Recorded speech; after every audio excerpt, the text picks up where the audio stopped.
Hi guys, welcome back to my Hornby hobby. So this is not really classed as an episode, this is something a little different. So, this video is titled, Should You Buy a Train Set in 2020? Now, personally, I think that everyone should have a train set. I'll just do a bit of background story first. As I'm sure you're aware, as the lockdown gradually lifted, me, mum and dad went on a trip to the Cotswolds. On one of the destinations there was a model railway shop and I found the industrial freight set.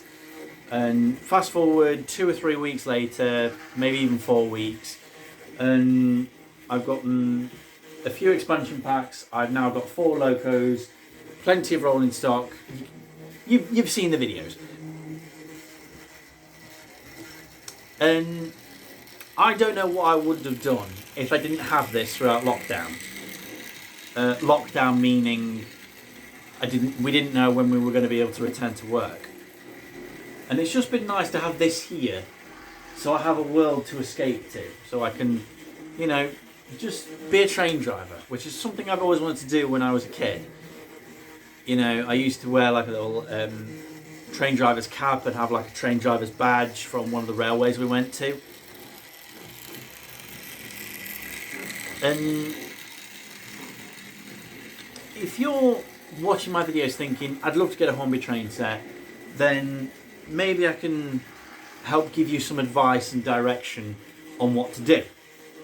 So, the industrial freight set from the Cotswolds was £85. It may be slightly different on eBay or on a different site completely. But there are plenty of starter sets to choose from. I mean, if you look through the 2020 Hornby catalogue, you can get the Santa's Express, the Coca-Cola Christmas Train, the Highland Rambler, the Industrial Freight, GWR Freight, East Coast Express, Flying Scotsman, the Mallard Pullman, GWR HST, Eurostar. There's even the Beatles Yellow Submarine. Mixed traffic, but mind you, that's digital.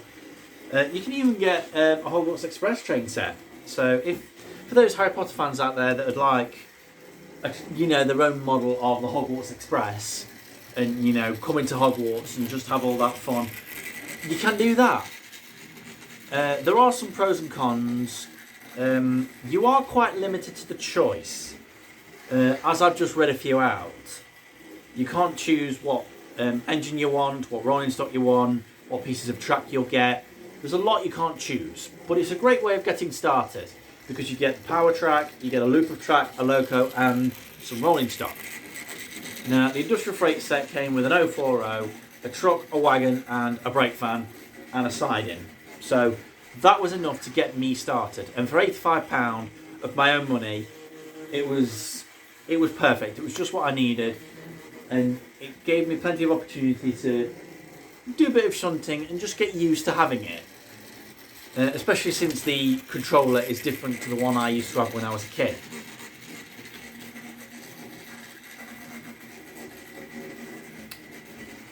If you go on eBay, you can get the individual pieces, a couple of quid for each thing, but mind you, you've got to keep an eye on postage and packing, which will soon add up. So, if you were to buy a regular train set, let's go with the industrial freight train set. Go with that, new in box, or even just not new in box, but pre-owned in the box.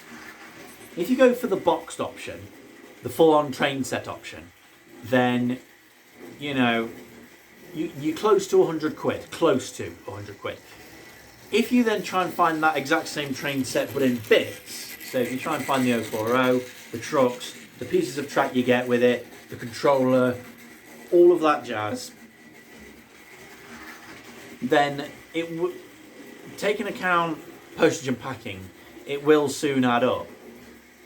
But going on into eBay might be cheaper than actually getting the thing new in box, like I did. But eBay is a great place to go, especially like that's where I got the Station Halt from. That's where I got Smokey Joe from, and that's where we got Rocky the Crane from, and also these 3 wagons. So you can find stuff on eBay, and it'll be quite cheap compared to getting it off the shelves. But of course you can like choose what you want on eBay. You know, like what if you wanted Smokey Joe and some Pullman coaches, a looper track and a siding, maybe a station, signal box. You know, that way you can choose what you want. And it might be a tad cheaper than getting the full train set and going from there. And also another thing is space. How much space have you got? Now I'm quite lucky to have a pretty decent amount of space in my sitting room. You know, it's decent enough to play on the Oculus Quest and swing my arms around and I don't, you know, end up hitting anything.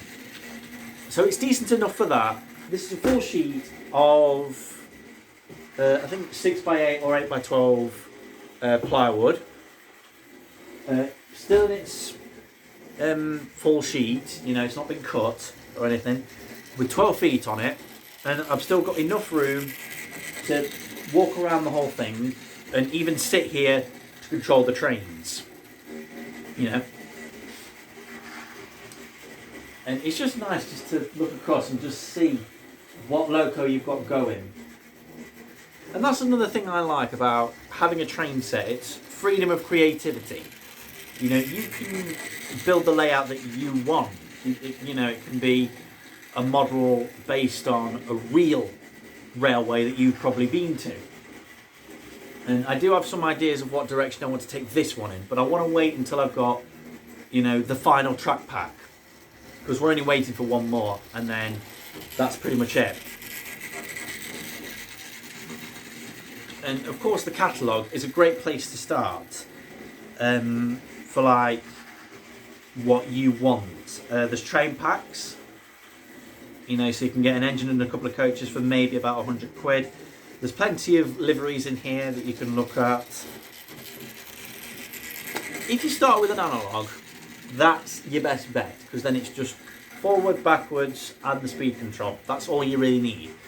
When you get into DCC, that's the nitty gritty.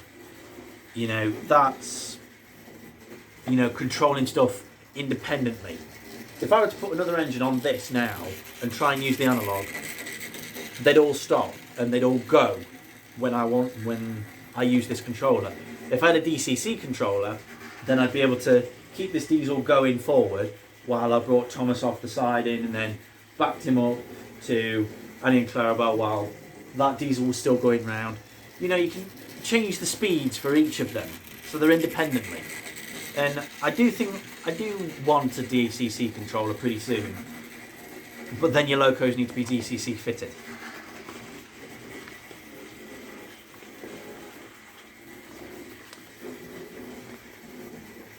But yeah, I think it depends on what you want. The best two are the Highland Rambler and the Industrial Freight set. Now the Highland Rambler is just a loco and a wagon and a coach. And the Industrial Freight set is obviously an 040 and a wagon, a truck and a brake van. But the Industrial Freight has a siding, whereas the Highland Rambler doesn't. That's the reason why I chose the Industrial Freight set over the Highland Rambler. And plus because I loved the look of that loco. You know, it just looks so good and I just had to have it. If you were to get one with just a single loop of track that's 1100 wide and 1070 tall / high, you know, this way, then in order to advance to getting a siding, you'd need to get track pack A.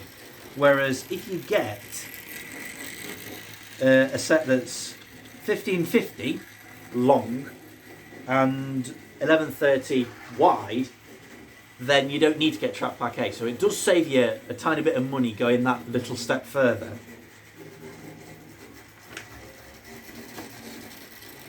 yeah, if you pick yourself up an edition of the Hornby catalogue, the latest edition, then this is a great place to start, because then you can have a look through, see what you want, and also look on websites, look at prices, compare them as best you can, and then make your choices. But the main thing that this boils down to is cost. Make sure you've got plenty of money, because I'm in the frigging rabbit hole now. I mean, £85 to £87 for the set, and then obviously 30 or 40 quid per expansion pack, and then I don't even know how much the breakdown crane was. I don't know how much these were. I think these were £8 each or something.